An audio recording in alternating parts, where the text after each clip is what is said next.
Story Big Indian. Intermarriages between white people and red ones in this country were not uncommon in the days when our ancestors led as rude a life as the natives, and several places in the Catskills commemorate this fact.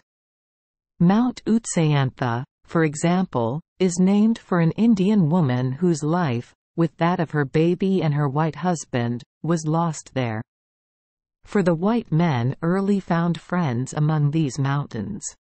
As far back as 1663 they spared Catherine Dubois and her 3 children, after some rash spirits had abducted them and carried them to a place on the upper Wallkill, to do them to death.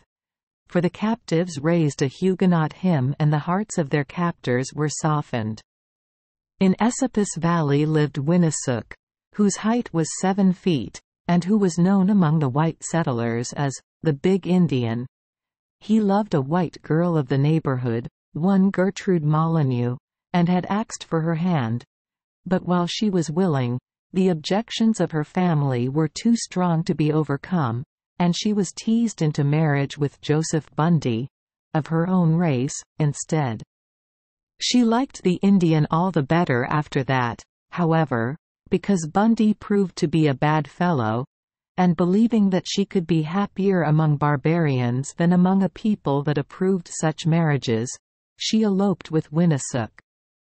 For a long time all trace of the runaway couple was lost, but one day the man, having gone down to the plain to steal cattle, it was alleged, was discovered by some farmers who knew him, and who gave hot chase, coming up with him at the place now called Big Indian. Foremost in the chase was Bundy. As he came near to the enemy of his peace, he exclaimed, "I think the best way to civilize that yellow serpent is to let daylight into his heart," and, drawing his rifle to his shoulder, he fired.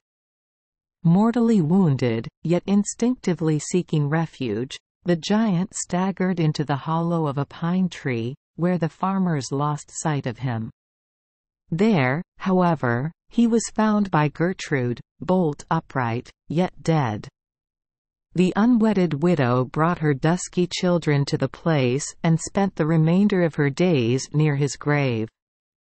Until a few years ago the tree was still pointed out, but a railroad company has now covered it with an embankment. Thank you for joining us for today's fairy tale.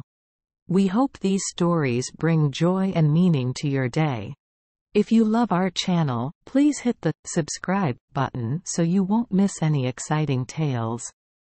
Wishing you a good night and sweet dreams. See you in the next story.